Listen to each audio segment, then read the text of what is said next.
रही थी कि हुकूमत किसी भी तरीके से पीटीआई को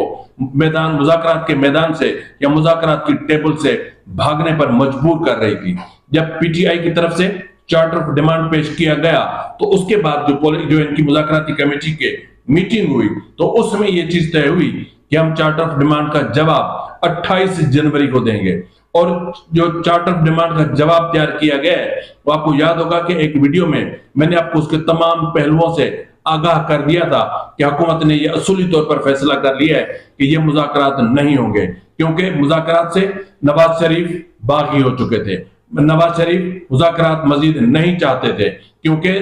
नवाज शरीफ पर दबाव था मरियम नवाज का, और वो क्योंकि जो यूएई के सदर के साथ जो कुछ हुआ या फिर बीच में जिस तरह की जो आर्टिफिशियल इंटेलिजेंस के जरिए मरियम नवाज की ट्रोलिंग की गई, उसके बाद मरियम नवाज कतई तौर पर नहीं चाहेंगी कि पीटीआई